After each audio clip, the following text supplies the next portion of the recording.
Steven Spielberg's advice to Gareth Edwards for Jurassic World Rebirth was indeed iconic, but it seems that the advice might have backfired. Welcome to Stats In.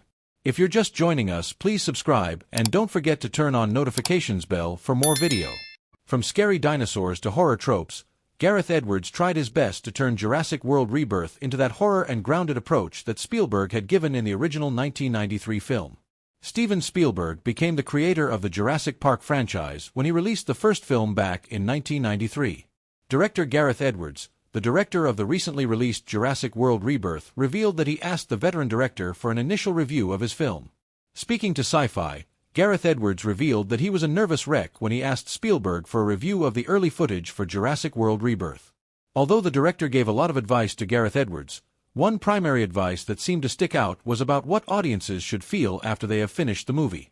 He said, "Making a film for the cinema, it's like being a chef and making a meal. The only difference is that when you're a chef for the cinema, the audience has to leave hungry. If they leave full, you've kind of failed." Edwards continued, "It's about creating anticipation and surprise and, in a weird way, having them leave and want to go back and watch it again. Obviously, that's where you have the big success like he has. And so I really took that to heart. It was super interesting." Naturally, when Steven Spielberg gives you advice, you take it to your heart. That is exactly what director Gareth Edwards did for Scarlett Johansson's Jurassic World Rebirth, but did the advice have an impact on the movie? More than you would think so. Although it is difficult to pinpoint exactly what changed, we can safely assume that Edwards would have made some changes in the plot, the pacing, and the final resolution of the movie. Of course, it sets up for a sequel perfectly, as Edwards would want to leave at a cliffhanger of an ending, not exactly, something that sets up the core storyline for the next installment in the franchise. Although Steven Spielberg may be right, we think that his advice backfired for Jurassic World Rebirth. Of course, Spielberg's advice to leave the audience hungry and wanting more surely influenced Gareth Edwards' choices for continuing the production of the movie. Although Jurassic World Rebirth tries to establish a more grounded and terrifying approach to dinosaurs, critics noted that the plot often feels empty and overdone sometimes.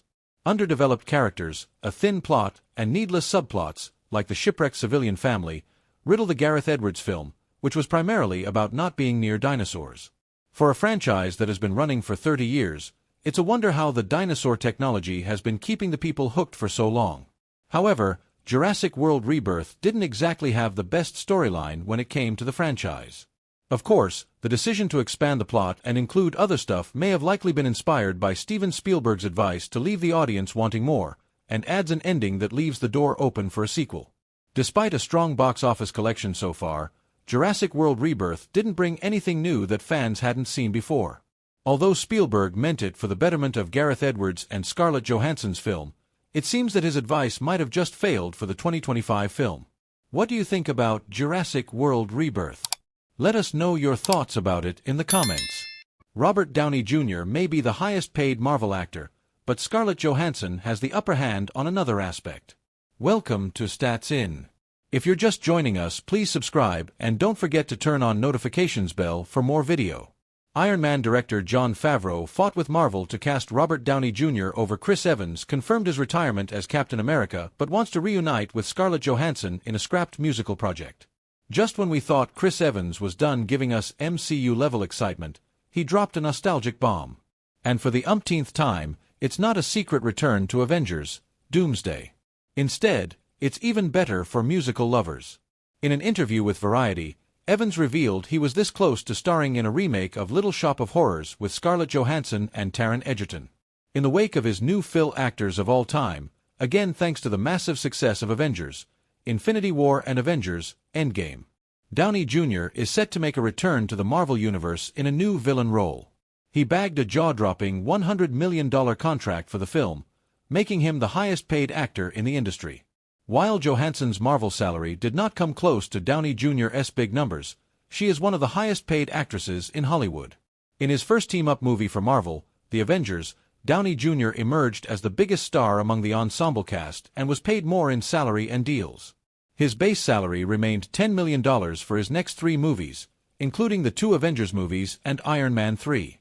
Remarkably, all 3 movies crossed the billion-dollar mark. Downey Jr.'s profit shares soared, with his salary for the Avengers reaching the $50 million mark. His box office bonuses earned him a whopping $75 million for Iron Man 3 and another $40 million for Avengers: Age of Ultron. Iron Man director Jon Favreau fought with Marvel to cast Robert Downey Jr. over other A-listers like Tom Cruise and Nicolas Cage. Considering the risk he was posing, Downey Jr. agreed to a modest salary of $500,000 via Celebrity Net Worth. However, he also negotiated a back-end deal that entitled him to a share of the movie's profits. According to Celebrity Net Worth, Scarlett Johansson earned a modest $400,000 for her first MCU appearance as Black Widow in Iron Man 2. While this figure seems tiny now, it was her entry point into what would become a $30 billion plus franchise in film history. For his role in Captain America: Civil War, he negotiated a total salary of $40 million plus back-end deals via Variety. For the final two Avengers movies, Downey Jr. earned a staggering $75 million each via THR. In Avengers: Endgame, the Tropic Thunder actor earned a $20 million base salary via Forbes, in addition to $55 million in back-end deals. In 2024, Downey Jr. was cast as Dr. Doom for the upcoming Avengers: Doomsday movie. He reportedly earned a historic $100 million contract for playing the multiverse villain. With this salary, his total Marvel salary will be $482 million, while his Avengers salary alone will be $340 million. By the time Avengers: Age of Ultron came out in 2015, Johansson's paycheck skyrocketed to $20 million, which was a sign that she was impressing the studio and Marvel fans. That amount was on par with what Chris Evans and Chris Hemsworth reportedly earned for the same film. A couple of years later, she joined the ensemble film The Avengers, with a reported pay bump of $1 million. The salaries of Johansson and her co-stars were a point of contention at that point. It was believed that they were compensated with back-end bonuses, but that data isn't available currently. She has earned more than $95 million from her Marvel movies, with her Avengers paycheck alone crossing the $50 million mark. Johansson parted ways with Disney on bad terms after she sued the company in 2021. She claimed that Black Widow's simultaneous release on Disney Plus breached her contract and cost her millions of dollars in box office bonuses. The case was settled later that year, with Johansson reportedly securing around $40 million, but the exact amount remains confidential. For Captain America: Civil War, she was paid around $15 million. At this point, Johansson had become a top-tier MCU lead. In Avengers: Infinity War, Johansson reportedly received another $15 million, again matching the salaries of both Hemsworth and Evans. She took home $20 million for Avengers: Endgame. Despite the movie's ever-growing cast, her earnings stayed consistent with her male co-stars.